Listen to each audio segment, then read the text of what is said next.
on a variety of subjects. Some, you can say, Persian manuscripts are there, about 11,000 in number. And the library preserves very rare works on Indo-Persian manuscripts. To name a few on history and culture, I let you know. Some, you can say, Persian manuscripts are there, about 11,000 in number. And a number of works on Sufism. And the library preserves very rare works on Indo-Persian manuscripts. To name a few on history and culture, astronomy, astrology, philosophy, variety of Persian manuscripts now in Bihar, and a number of Delhi Sultanate and Mughal period. Library preserves very rare works on Indo-Persian manuscripts. To name a few on history and culture, astronomy, astrology, philosophy, variety of Persian manuscript now in Bihar, and a number of Delhi Sultanate and Mughal period. Library preserves very rare works on Indo-Persian manuscripts. To name a few on history and culture, astronomy, astrology, philosophy, variety of Persian manuscript now in Bihar, and a number of Delhi Sultanate and Mughal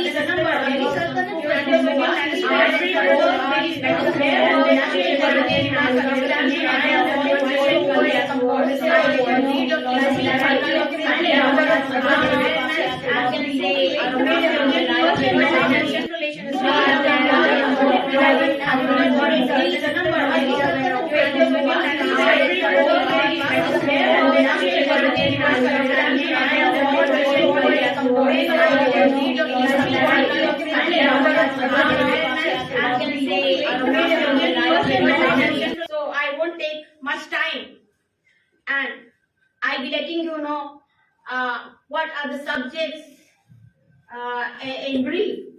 I think I'll be requesting Professor Firuza to speak first, and she'll be speaking on a muraqqa, on an album. Her talk will consist of two parts and will focus on the muraqqa, a collection of paintings and calligraphy which are now scattered around the world and its province, with its main parts now kept in two British museums. Before arriving to UK, the album used to belong to Percival Manook, who ended his career as a Supreme Judge in Patna. The connection is very strong. Yesterday we were roaming in the High Court to trace out some links. Manook, as a Cambridge graduate who had no heirs, bequeathed his enormous collection of Western and Oriental art, which he was collecting for many years, mainly in India, to four major museums in UK: the British Museum and the Victoria and Albert Museum in London, Fitzwilliam Museum in Cambridge, and the Art Gallery in Bristol.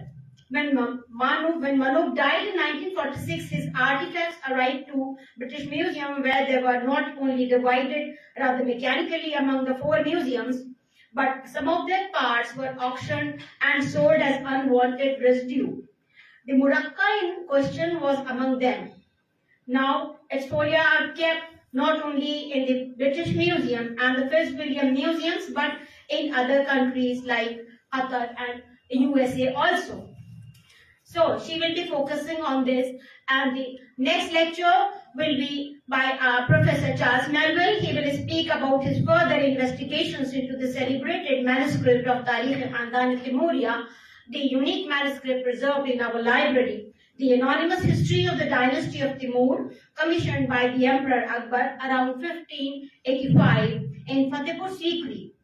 The particular focus this time is on the text of the work, which has been little studied, and especially the text around pages that were illustrated with full-page paintings, the subject of which cannot be identified from the pictures alone. He will be looking in some detail at some of the historical events reported after the death of Shah Rukh in 1447, and especially those that have been illustrated to establish the context of the paintings, many of which are original subjects and have not been depicted in other histories of the period. In doing so, he will try to ascertain the sources on which the author the history of terrorists based his work. So now we welcome Professor Charles Melville and Professor Firuza Melville to deliver their talks. Welcome, sir. You may take first.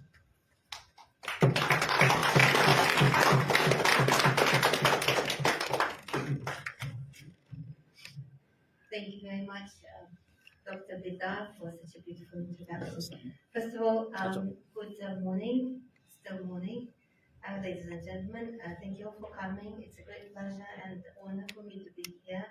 I've never been in Patna before. It's a privilege to be here in this very traditional establishment. And I should congratulate the director on this absolutely incredible achievement. She's so energetic, so enthusiastic about the subject, and the commitment she's got for promoting the traditions of Islamic book art is absolutely incredible. So congratulations, and it's a pleasure for me to be here. So what I'm going to speak about today is still work in progress. Although I published, maybe we could start with the PowerPoint. Hello? Don't PowerPoint.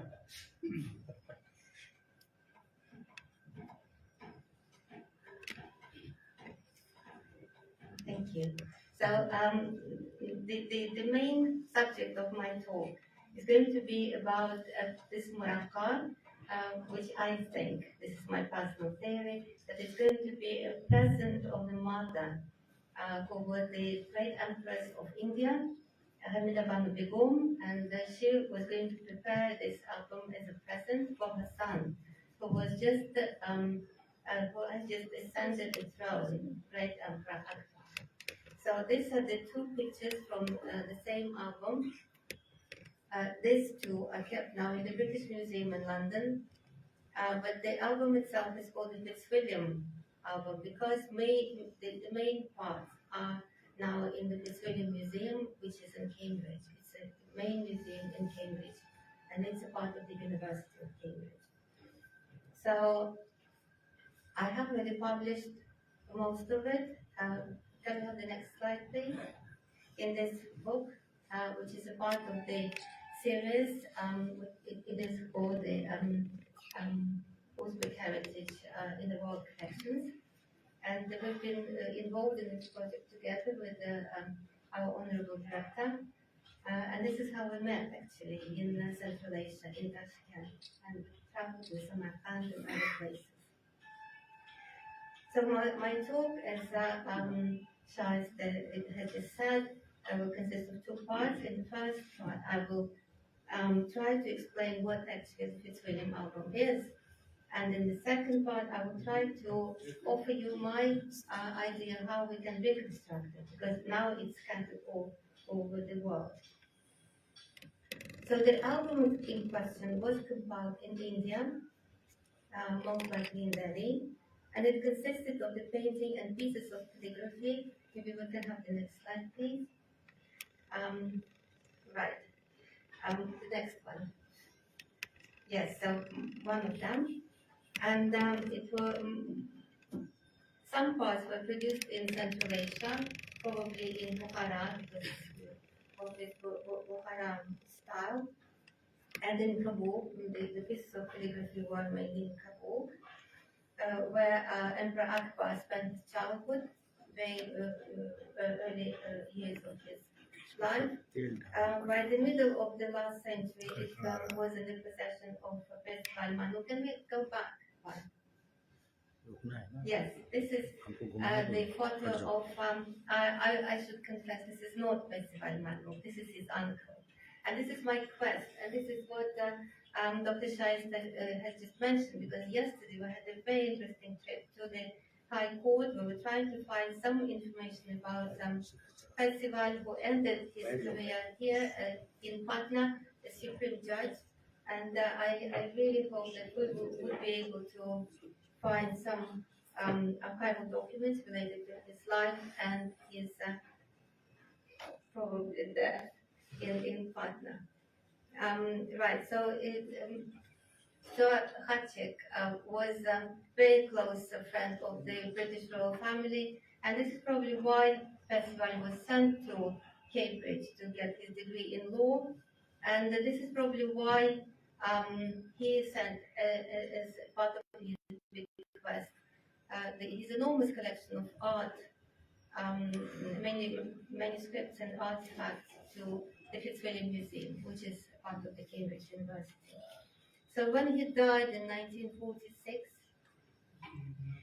and he didn't have any heirs, so he sent his collection of artifacts to England, and 4 museums benefited from this. So it was the British Museum in London, the Fitzwilliam Museum in Cambridge, Bristol Art Gallery, and also the V&A, Victoria and Albert Museum, also in London. And in the British Museum, this is what is so peculiar.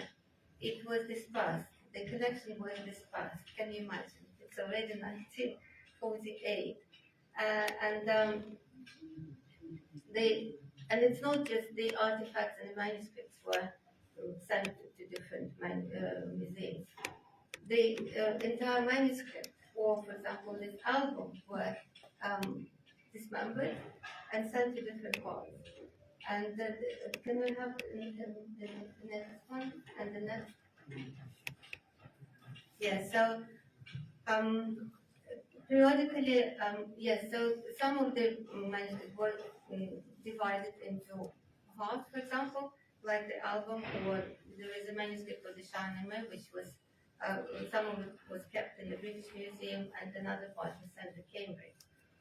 But some bits were sold as unwanted residues, and this actually created a job for me, because now I'm trying to reconstruct and trying to resurface some bits and pieces which are now appearing periodically at some sales auctions in the world, in London or in New York. So the previous slide was actually one of them, which was sold at Sotheby's, and now it is now in Doha. It was bought by the Museum of Islamic Art.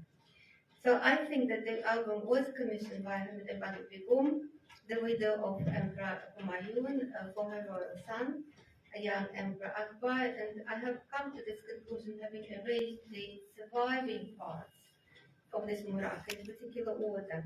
And a miracle happened, and now it's sort of like a puzzle put together, and it reveals the picture of how probably the muraq was compiled, why it was commissioned, and the story of the creation or the provenance.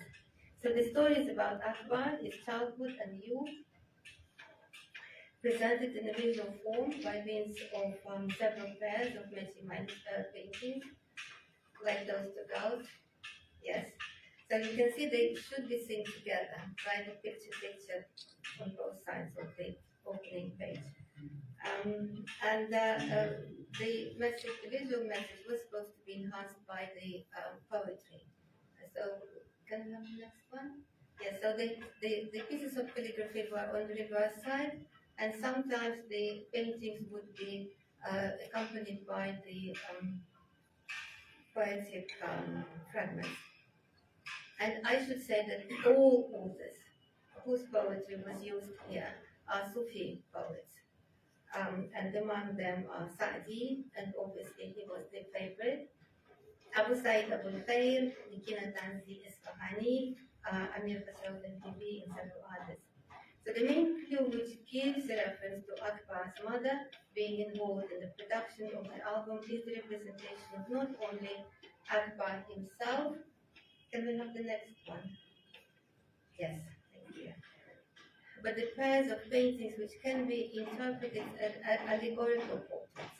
And I would really repeat allegorical, because it's quite an unusual form of art, because normally we would have portraits or symbols, but this is something completely different. And I would argue that they would represent Hamida Banu and her son, Emperor Akbar. It seems obvious to me that the paintings were designed to be seen as double-page composition, and not how John Saylor was suggesting. He was thinking that it should be seen like picture. And can we have the next one, please? Like this. to you to decide who is right, but I think I think that the pictures should be seen together. And the closest to the format I suggest is the former Morocco. Can we have the next one, please? It used to belong to Robert Hope, and although it is of a later date, obviously, you can see it's quite Indian. It preserves its original format and therefore serves as a very good evidence of the well-established practice. So as for other sources for comparison, I have used two murakas as well. One is now in Tehran. They're very close in time, in place, for its instruction and illustration program. And can I have the next one, please? Yes, so this is the muraka from Tehran. You can see the picture is more or less identical to what is now in Doha, and I suggest that it was a part of the Fitzwilliam album as well. And another one, can I have the next page? No? Thank you. So this is the double page composition in the Mutahari University Library, which obviously shows, yes, thank you. The same composition. They chose the album format most likely because Akbar preferred visual narratives. He was highly and spiritually educated, as you probably know, and a very capable artist himself, but he refused to learn how to read and write, and this is probably the fact which is quite unusual. So he could be considered as the founder of the genre of the comic book, right? Because his first commission was a Tutsiname, very, very beautiful manuscript. And the second, can we see the next one, please?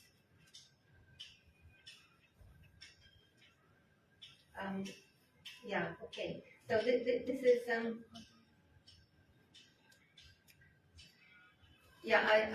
I'm using a couple of slides from the Tehran Muraka to show you that it could be missing in the Petroleum Museum when it was dismembered and dispersed, right? So this is what we still have in Tehran, the epithets of Allah, or the next one, the stories from the Quran. And here you can easily recognize the sacrifice of when Ibrahim was sacrificing Ismail, yes, not Ismail. Although in the European versions would be Isaac, right? Sacrificed by Abraham. Right, and the next one, please.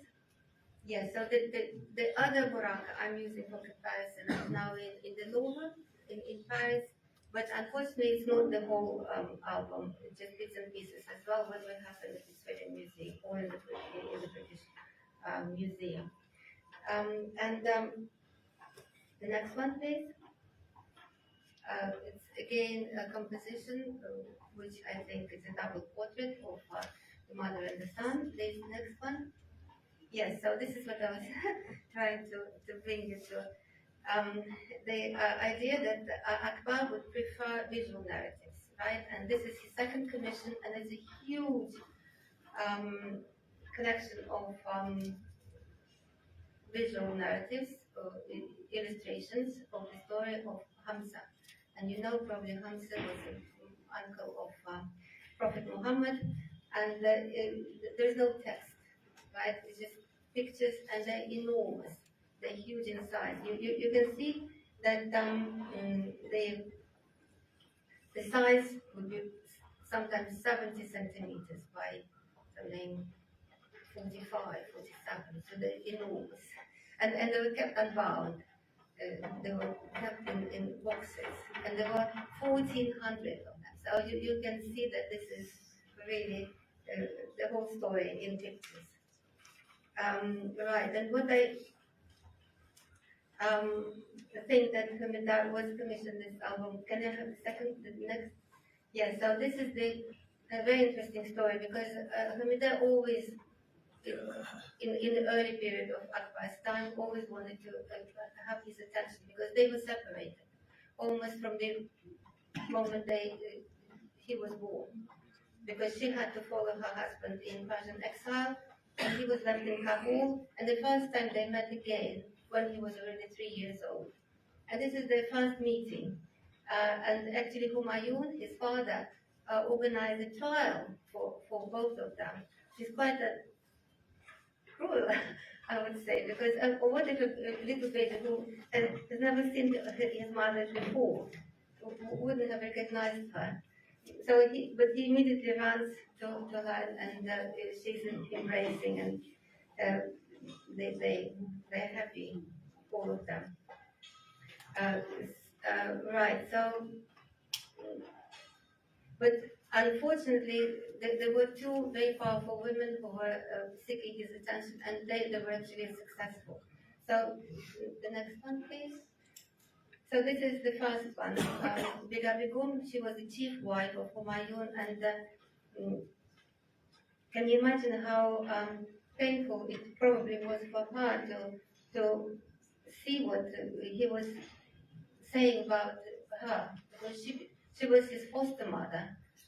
She was much older. She was 16 years older than her. She was only 14 when she married Humayun. And she was a much more experienced 40. But he was considering her more or less his real mother, not Hamida. And he was actually writing this in the Akbarnama, the kindness and affection which she showed to me, and my love for her are beyond expression. And everyone who did not know the real facts thought that she was my real mother. So she was trying to get his attention. And the next one, please. This is another lady with whom she was competing. She was the chief wet nurse, and she was called Maham Anga, and I'm sure you know her, and especially Shasta Khanum, that she more or less became the regent of the empire after the death of Humayun, because she was having two learned scholars from was 10 years older than Akbar, and he was his foster brother. He was relying on their help. So until he was executed, and you can see the moment when he was executed after being very naughty for that. And she died 40 days after his death. So you can see it's quite symbolic. He managed to rule without their help, and that was probably the time when Hamida was trying to get into and was commissioning this this album. Can I have the next one, please? Right. So this is the picture from the Name, and this is probably how Akbar got excited about the idea of being depicted in the manuscript. This is supposedly his portrait as the king of Babylon receiving the magician Brahma. So can I have the next one? Yes, so this is the Muraka and how it is organized. We have two pictures, and I claim that the idea is sort of a miracle princess in visual narrative, right? And what is a miracle princess? This is the chivalric code of a young aristocrat or a young royalty, and how he should behave, and what he needs to know, right? He needs to know how to feast and fast, right? The famous Baz Muraz in Persian. So this is fighting and hunting, because if you don't have a war with your neighbor, you're mostly training yourself by hunting. And these two pictures, they probably would match. They're both in the British. One is in the British Museum, one is in the Pittsburgh Museum at the moment. Then the next one, please. This is Basm, right? This is feasting, and the two girls, they entertaining the much less. The next one, please. This is various kinds of love with your friend and with your lover. And next one. Can I have the next one, please? Thank you. And this is probably the idea of education, right? Because on the right side, you can see the teacher and his pupil, and on the opposite side, you can see also the teacher and the pupil, but he's not teaching him how to write and read. He's teaching him how to be a human being, how to be a proper person. And here, actually, you can see the fragments from Saadi's Bustan. It's a story about a very experienced wrestler who had a very good disciple, student. And he taught him with all the tricks he knew. And there were 359. And he kept only one for himself. And the cunning and this arrogant student. Can I have the next one, please? Oh, okay. And how about the next? Yes. So here it's another version of the same story in pictorial shape, and this is now in Dover again, but it was sold at Christie's in 2012. So you can see the fragment.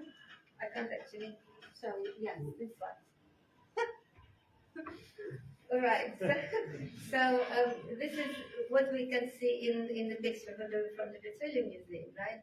The experienced wrestler and his pupil, and he is trying to overwhelm his teacher in front of the ruler to humiliate him, right? And this didn't work because the teacher kept the last very important trick for himself, and he used it in front of the teacher, and he defeated and overwhelmed his very bad student. So the young wrestler was good as a wrestler, but he was not good as a human being.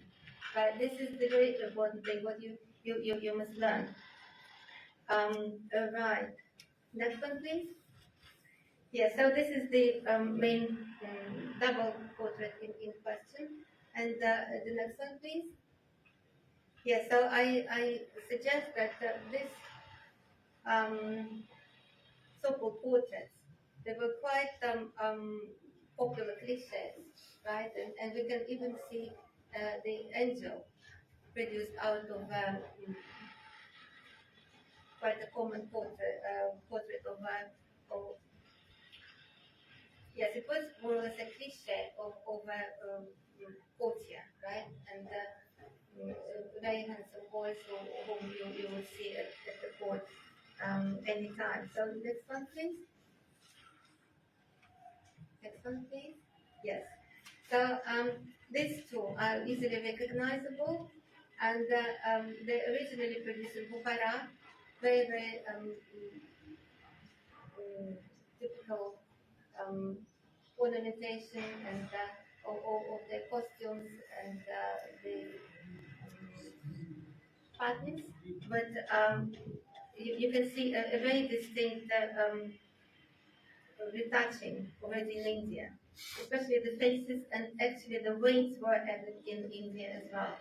So they traveled from Bukhara, arrived to a royal atelier in Delhi, and then they were enhanced.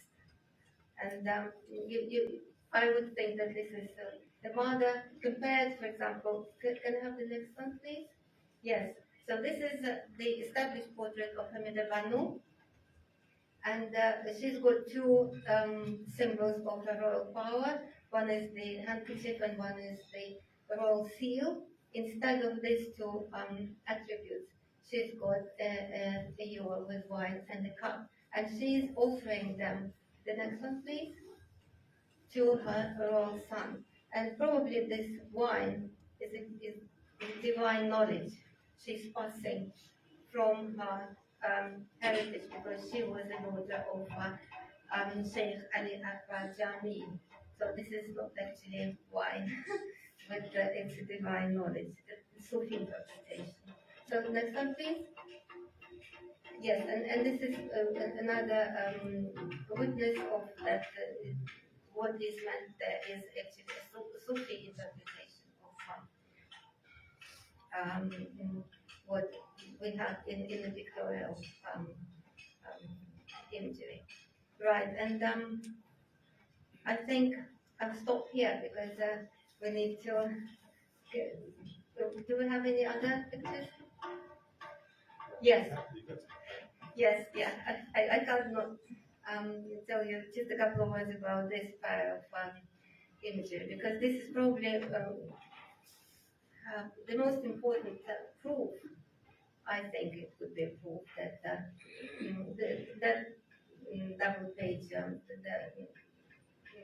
double portrait was actually of Khuda Banu and her the son Akbar. Because here, I think they would be depicted twice, and Akbar would be as a fawn and as a calf, and Khuda Banu would be a Persian gazelle, as she was of Persian origin, and also as far as she was an empress of India, she would be already depicted as a holy animal, which is considered to be Indian. So this is yeah, my idea, and I hope you will like it. I think this is what, yes, we stop here. And I would like to conclude by thanking you again on behalf of myself and on behalf of the center. I'm looking after at Cambridge, which is the Economy Center for Persian Studies, and I hope we will be able to enjoy the hospitality and especially see the treasures of the library, because yesterday we had a unique chance to see fantastic real treasures what you have here in the library, and congratulate the director on organizing this event, because this is how you can actually learn and know what is here. And thank you again. Bye.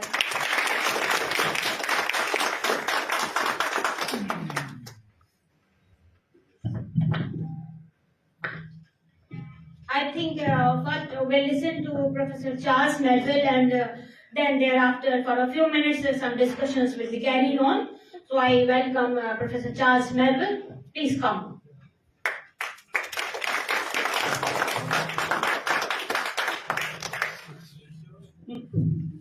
Have to adjust everything now, including your brains, because Firuza's talk is much nicer than mine, and her pictures are much better, and her appearance is also far superior. So I would like, first of all, to thank, like also Firuza did, our esteemed director, and to say very, very briefly how nice it is to be in Patna again, almost exactly, well, in fact, exactly 3 years after I was here last time.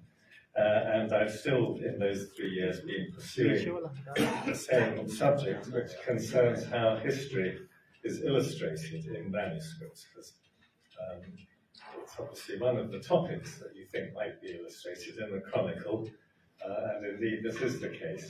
Could you make it full screen, the slides? I'll start at the beginning.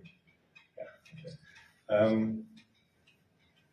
And in fact, it isn't illustrated all that much, which is quite interesting. We have many illustrations of Shahnameh, of course, we have many illustrations of Hafiz and Saadi and all the rest of it, but actually we find that historical chronicles aren't illustrated all that often. And one of them, of course, is this famous history here, which, as Firuza mentioned, is one of the great treasures we have. And to be honest, it's relatively little known, which is surprising. Everybody knows it's important. It's referred to in all the art books about Mughal India, painting, book art, but very few people have had the opportunity to actually look at it, and this is why I'm so particularly grateful to our host that I've been now twice and able to have a very, very quick look. But fortunately it's scanned, and obviously access is one of the obstacles to all our work anywhere, to actually see the materials we want to work with. And it's particularly the case here that I'm embarked on a very dangerous and foolish mission, because I'm a historian as well as, not an art historian really, but I like pictures. And no one has really looked at the text. This is the thing, it's the beautiful pictures of the history of Timor, but no one has looked at the text, including me until yesterday. So, you know, I was on a knife edge of saying I'm going to investigate the text of Khamdani Timur, but I haven't actually seen it. But luckily, as we know, there is a sort of surrogate, because I was able to establish very briefly, perhaps we should have some pictures. Could we have the first one? I have a few examples just to show you. Some of the paintings have text, like this one. It doesn't matter what it is. And the next one, however, do show the next one, doesn't have text. And it may be an echo of what Firuza just said about Akbar. In fact, a large proportion of the paintings in this manuscript have no text, which is fine. They're fantastic pictures, and there's text either side, but no one ever gets to see the text either side. And sometimes you can work out what it is from the iconography, and it's obvious here that Timur is building a tower of skulls, I think, outside Isfahan. But still, you want to know where it comes in the text, partly because you want to know what it is, and partly because it's actually quite interesting. This is one of the points of my research. If you're illustrating an event, which event do you choose to illustrate, and where is it in the text? Is the picture an accurate illustration of the narrative? So in this case, actually, and in fact, in most of the Mughal paintings, they're, I wouldn't say realistic, but they're very accurate. I mean, they do make a serious effort to illustrate the text that they're depicting. Whereas in some, of course, it's very fanciful. But nevertheless, when there's a full-page painting like this, you need to know what it is, and the only way to do that is look at the text. So you saw the one before where there was text. In these few cases, I obviously needed to read the text to see what it was, and I discovered, I guess I probably wasn't the first, that actually it's almost identical to the text in the Tarihi Alfi, which was produced or commissioned by Akbar only a couple of years before. And if I've got a theory which is slowly evolving, it's actually that the Tarihi Alfi was commissioned first, and very soon after this. And in fact, the two productions went along more or less in parallel. And we know from the Tarihi Alfi that at some point the work was gone so slowly that it was given to a new author. And the new author took over at exactly the point, next picture please, where this manuscript starts.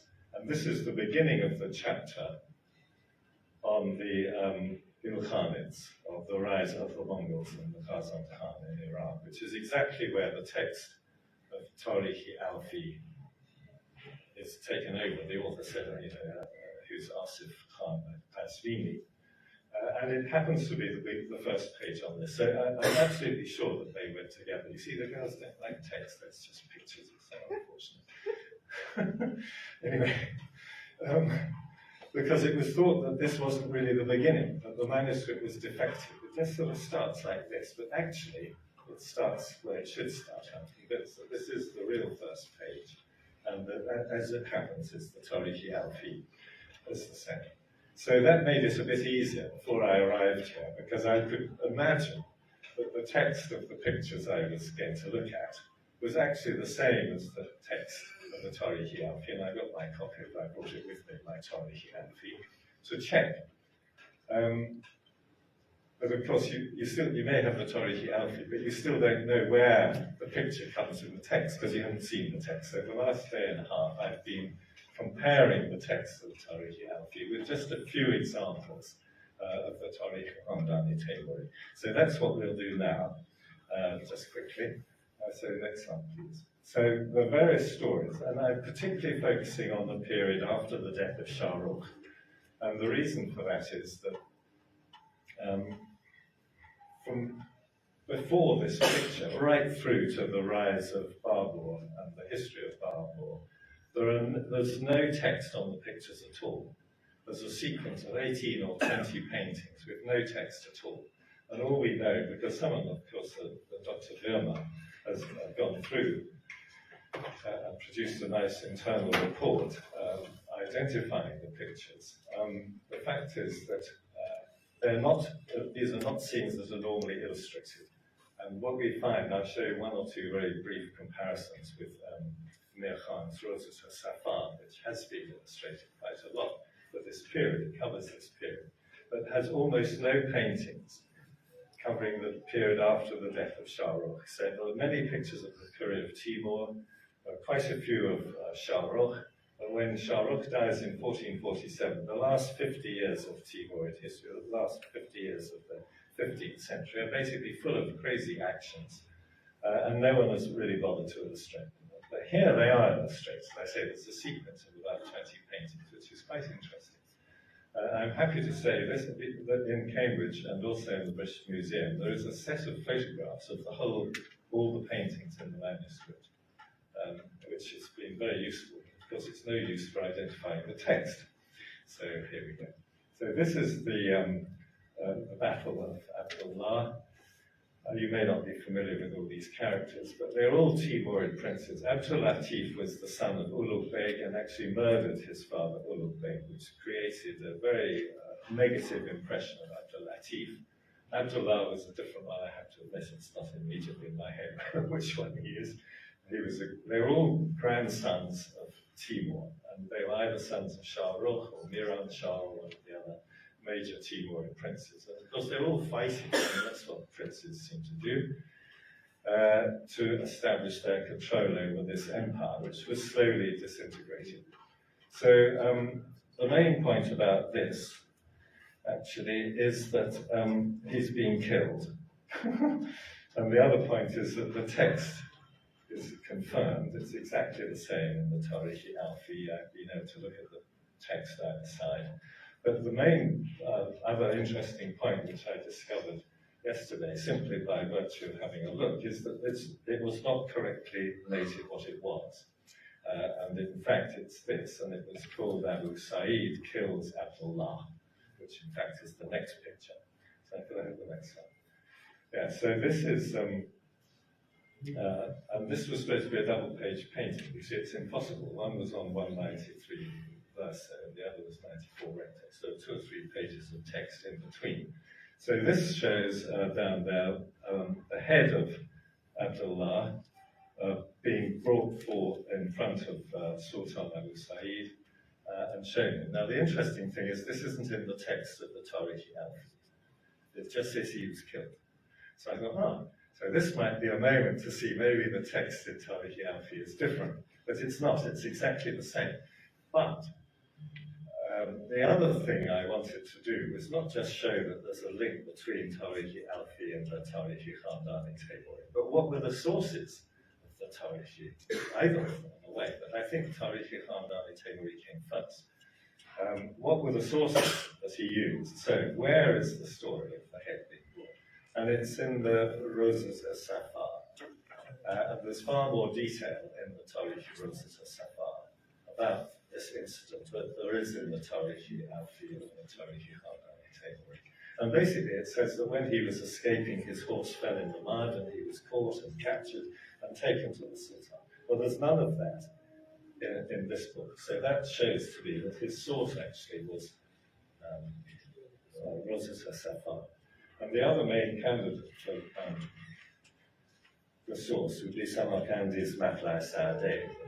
They were exactly the same period. They both carried on up to about 1470, and I still don't know. The trouble is no one really works on historiography properly.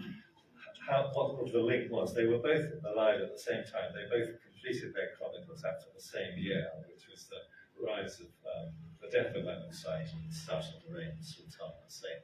But what's the link between the two texts? It would be so interesting to know if they knew each other's sources or if they were both completely independent compilations. Of course, there's a huge amount of overlapping material. So in many of the next one, I think we're going to see the source, I think, is Samarkandi, the Matlai Sa'adeh. But in this particular one, I think the main source must be Mir Khand, because there's information that's in Mir Khand that's not in here. So the next one, okay. This is an important event. The other question, of course, we can't really go into, why are these particular scenes depicted? You know, there's some important battles, obviously, but some of the things in these chronicles, you think, why did they do a picture of that. You know, it doesn't appear to have any historical importance. This is an important moment, and of course Samarkandi was in Samarkand, you know, so it's important for him. The background is basically carrying on with the rivalries between these princes. And Abu Sa'id had just got back from a campaign in Khorasan, and he disbanded his army, and they'd all basically gone home, and he had very few troops with him. And Abul Qasim Babur, who's not a famous Babur, was another Timurid prince, and he thought, this is a good moment, I'm going to capture Samarkand and establish my control over the Timurid Empire. And Sultan Abu Sa'id, he's about to run away. He thinks, I can't defend the city, I've got no troops, and they've disbanded them all. And he meets Khwaja Ahrar, who I'm sure you know better than me, as the great guru, really, the man behind the throne. And of course, the famous Naqshbandi Sufi, and extremely influential. And he's in Samarkand, and he persuades the Sultan to defend the city. And he vows to do so, and all the citizens say, all the Buzurgan, you know, say, yes, we're going to. So this is Rosh Safar Mir Khan. So in other words, I'm going to show you one or two pictures of this because it's something that is illustrated in other chronicles. As I hear, most of these events are not illustrated in other chronicles. This is a double-page painting in Istanbul, which is very, very gorgeous. So all the girls have gone, so they've been to miss this one. Anyway, next one, please. So this is, again, Mirhad, and this is Abul Qasim crossing the river on his way to Samarkand. So in other words, the various scenes connected with this campaign, which are illustrated. Next one, please. Really, yeah. Next one.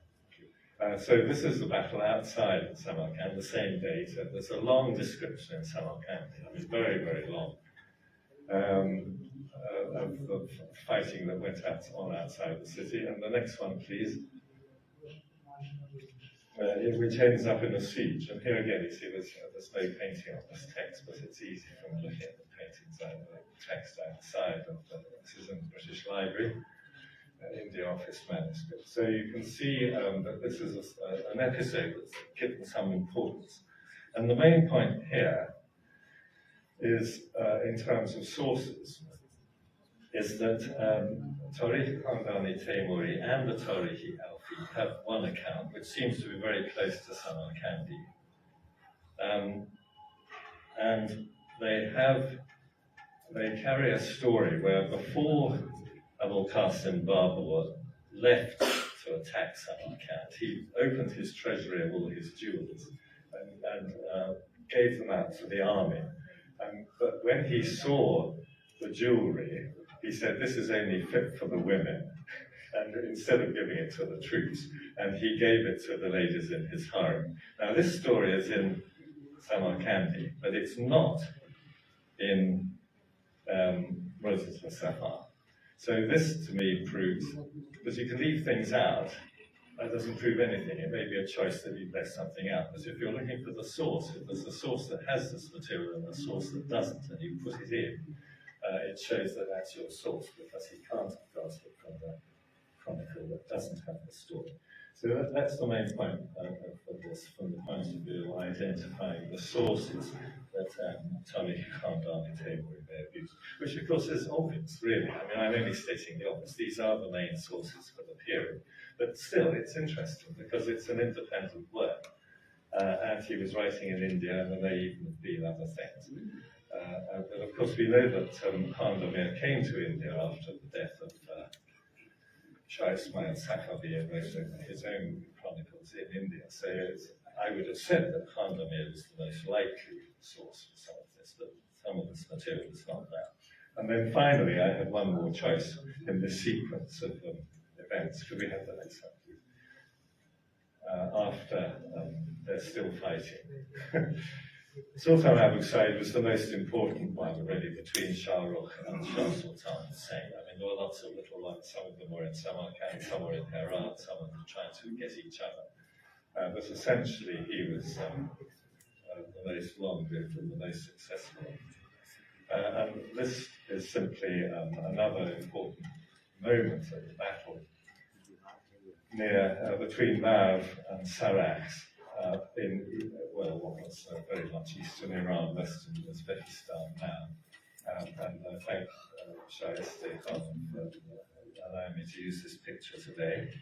And it's another battle, really. The whole thing's called battles, of course. And the main point here, from the point of view of the source, well, first of all, the Tarihi Alfi and the Tarihi Khandani Tewari, identical text again. But also the other main point is that the source includes details that are only in Habiba Siyah and not in any of the other ones. So I think that's probably it. Could you just see if there's another one? So the main point is, there are two main points. One, I proved to my own satisfaction that for this period at least, Tarihi Khandani Tewari and the text of the Tarihi Alfi are essentially identical. But of course, the Tarihi Alfi does include material about the Ottomans and so on, but very, very small at this period. I mean, it does, because it's supposed to be the whole Islamic world, whereas this is just the history of the Timurids. So obviously there's other material for that.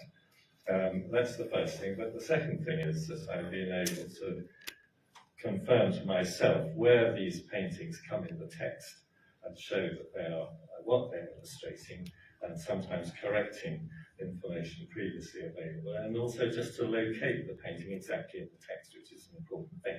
And especially if you want to compare, say, Rosetta Safar, where the pictures come in their text. You see there are 3 or 4 pictures in Rosetta Safar, but they're all in different places in the text. But sometimes it's remarkable how closely pictures are put in the text. It was exactly the same place in the text in different manuscripts. And you just wonder if there's some trigger.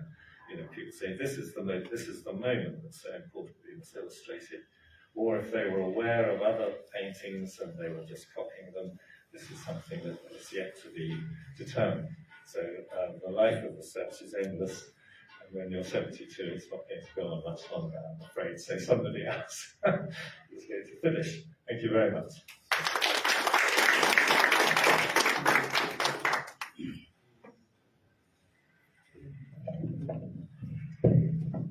Thank you, sir. Thank you very much. I hope you must have enjoyed these presentations. And if any questions or observations are there, you all are welcome. Anybody is there for any observation or questions? Please come.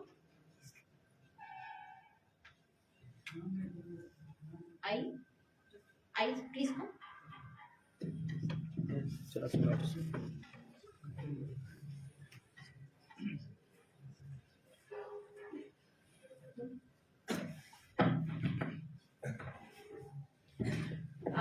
Here we have with us Neeraj Lal Saab. Last time he spoke on composite culture. Now he is here for some questions or observations. Please come.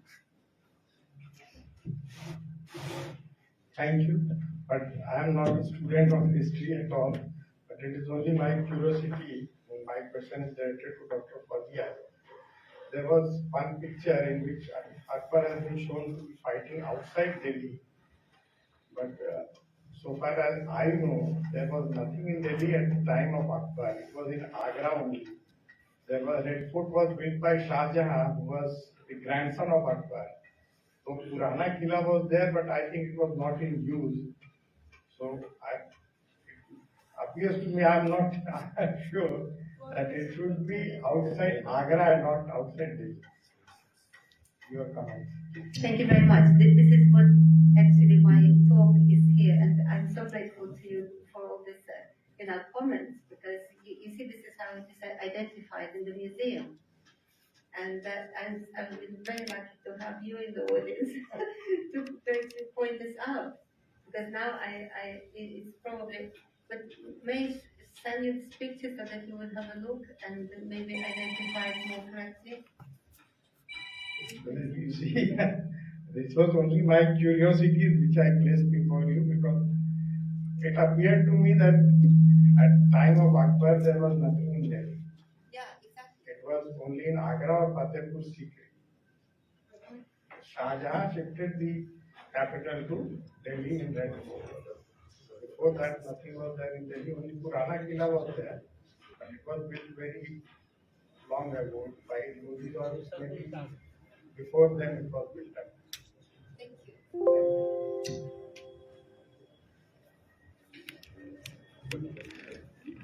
Others are welcome, please. Anybody else is there?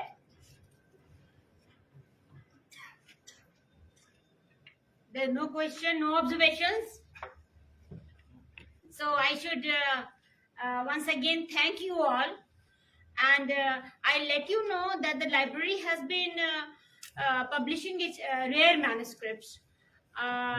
Some of them are related to Indo-Persian ones as well. Some of the selections have been made from Tarikh-e-Khandan-e-Timuriya and other manuscripts on the subject, and these have been published. And you must be aware that the library has also published one Diwani Hafiz, which is one of the rare manuscripts, and it is bearing the writings of Jahangir and Humayun. Thus, it becomes a very rare item. Yet, one more is to be mentioned, that is the dictionary, which was compiled in 1674. The manuscript is available in our library, and it has been recently published. The earliest Hindi dictionary, you can say the oldest Hindi dictionary that has been published recently by the library, and it was prepared by some Mughal emperor, no other than Aurangzeb, to teach his son Hindi through Persian. It is having some 3,000 Hindi words, and the index has been prepared and appended to the work. It has been edited and produced recently. Sirat-e-Feroz Shahi is yet another work which has been brought out in English. It is also a unique manuscript related to the period of Firoz Shah Tughlaq. The manuscript was earlier published in facsimile position, and now the English translation has been brought out. So the library is working towards dissemination of knowledge through various modes. It is housing the treasures, and these treasures are to be brought out in English and Urdu and Hindi languages, which are in Persian, so that people should know more about these rarities. The library is continuously working on this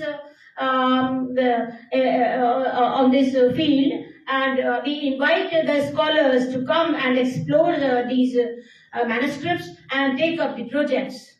I once again thank you all for taking pains to visit the library for the lecture, and my special thanks goes to Professor Charles Melville and Firuza Melville ma'am, who are here today, and they have spared their special time for the library. Thank you very much once again. Thank you all.